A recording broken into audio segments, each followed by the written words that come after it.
What's going on, guys? So last week we talked a little bit about the 50-30-20 rule and applying it to a $70,000 salary. Now we're going to go a little bit deeper into that, go a little more into the numbers, show you how to account for certain things and apply it to a $50,000 budget. Stop wasting money on that dumb shit and instead put it in investment. I know it's tempting. You'll spend it and be broke again. So yeah, last week we did 70,000 based on the median household income in the United States. This week we chose to do 50 because we looked at a ton of different data, and from what we saw, the average, it fluctuated here and there, but the average single person was about $50,000. So I know 50 plus 50 doesn't add up to 70, but $50,000, and then usually you'll have someone that makes a little bit less as that partner, or they stay home as a stay-at-home parent. So it averages out, or the median is 50,000 for a single person. So on the screen, guys, you can see that little pie chart. If you saw last week's video, it's the same thing here. It's that 50-30-20 breakdown of 50% needs, 30% wants, and 20% saving or debt. Now we're going to break down this pie into a few more pieces and show you how you can budget, because as your budget gets a little tighter, you're making a little less money, you probably need to get more into the nitty gritty to really see where your money's going and track it a little bit better if you want to be able to save and, kind of better yourself in any way financially. It's counterintuitive because you think less money, less focus on budgeting. But just like Taylor said, the less money you have, the tighter you got to be, just because you have no room to waste. Yeah, for sure.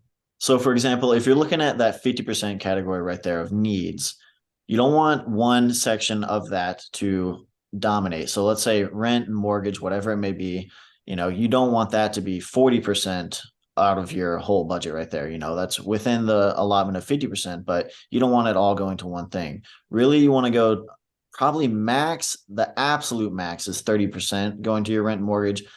Most people would probably recommend it, and I think we'd agree, really you shouldn't go more than 25% towards your rent or mortgage or whatever it may be. Because if you start getting more than that, you're probably living a little bit beyond your means and you won't be able to really budget as effectively.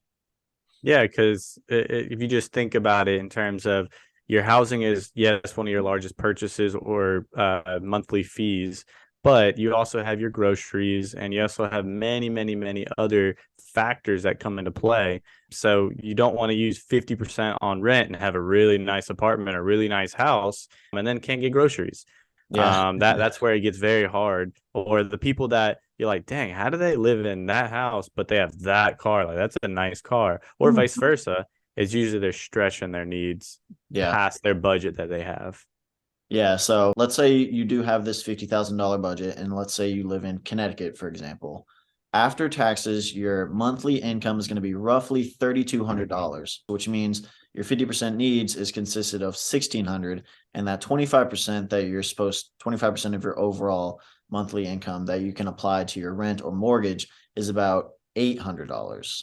Yeah. So then you have an additional 50% of your 50%, but let's not get too complicated. That does sound a little confusing, but you'll still basically have another $800 to spend on your groceries, your car, your insurance, all the things you need to have to basically survive. And then if you look at next, when we go to that 30% of your budget, which is going to be your wants, anything you really want to buy, if you just want to blow it on an experience and have a good time to forget budgeting, or if you want to save up for something like you have in particular, that's where you're going to look at that 30%. And that 30% of the $3,200 is going to be about $960. So you have just under $1,000 to spend on pretty much whatever you want. And if you have a partner, maybe you spend it together. Maybe you just split it down the middle and one takes half, one takes the other half. And there's no questions asked, no strings attached. You can spend it on whatever you want. That's completely up to how you do things, you as a couple. Well, I guess this is mostly about a single person. So when I say couple, I guess hopefully you're waiting to be married to be splitting your budget 50-50, but it's completely, again, up to you and how you do things. Maybe you've just started dating someone, so your single income is being used on two people. That's a great point. Great point.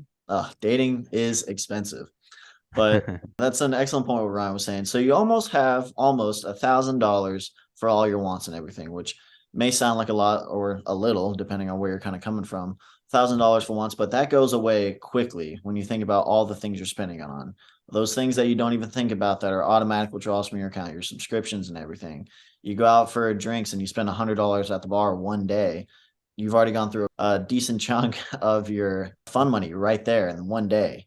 So you got to keep an eye on it and everything. So that leaves us with the remaining 20% that you're going into your savings or debt, whatever it may be. And it's about $640, which may not sound like a lot, but if you're smart with it and you invest in everything, there's a chance that you can, make some money over time.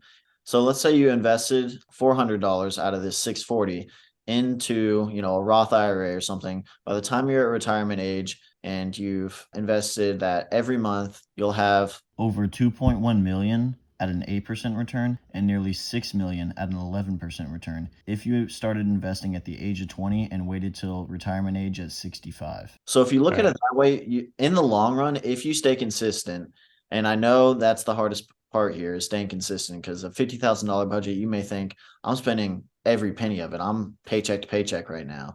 Well, that's when you kind of got to look at this, your breakdown and everything. Are you spending more than 25% on your mortgage and everything? Are you spending more than 10% on food, which is another general guideline? A lot of people say you should spend max 10% on food, which would be about $320 a month. Now, that's assuming you're doing like grocery shopping and everything. Because let's say you go out to eat every time, you're ordering all these Uber Eats and DoorDash and everything. That could go crazy fast. So again, how we talked about in the last video about how that can get a bit muddled, whether that's fun or needs, like wants or needs, you're kind of have to look at your budget. Typically, what we would recommend is if you're going to give in one area, it needs to be the wants. If you see on this little pie chart here, you see your 50%, it's broken down into this extra 25 or little half and 25% for your rent and mortgage and everything. This other 10% for your, let's say, food. You got this other 15% for all your insurances, your phone bill, all that kind of good stuff. Let's say your insurance and phone bill starts going a little more than just that 15%.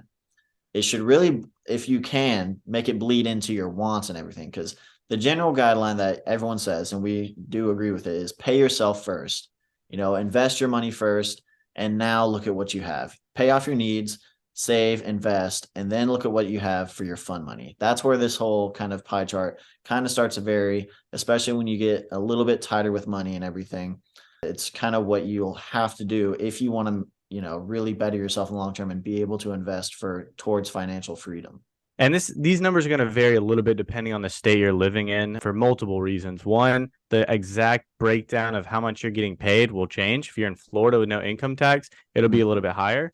But also for us to say spend half of your needs, so $800 on rent in South Florida is outrageous. So it depends on where you live. You're going to have to play with that and see. If you live in a very expensive area, you're going to have to see how you're going to manage that 50% need still.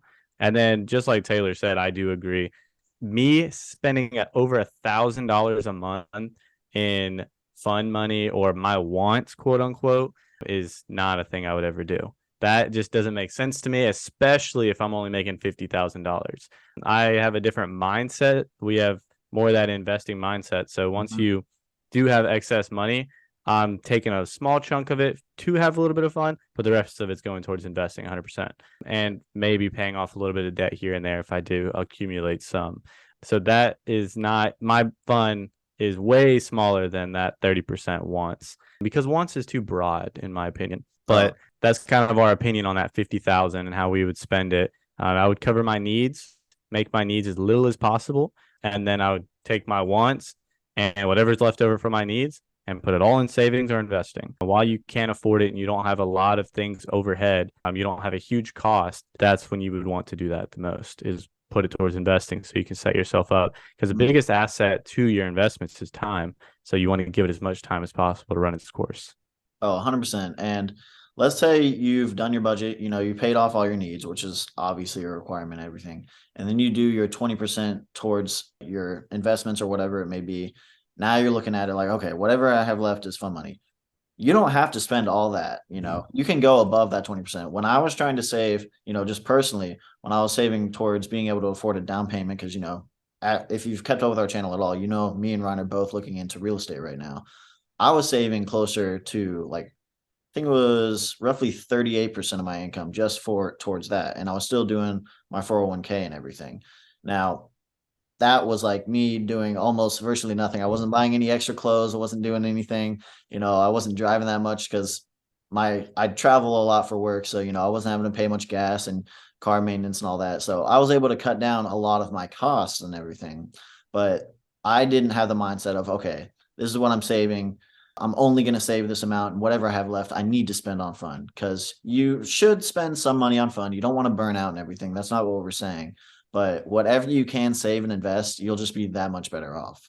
Thanks for watching, guys. As always, we love when you guys watch our videos, leave comments, and like our videos. Don't forget to subscribe and like, and definitely share this with a friend you think that can help.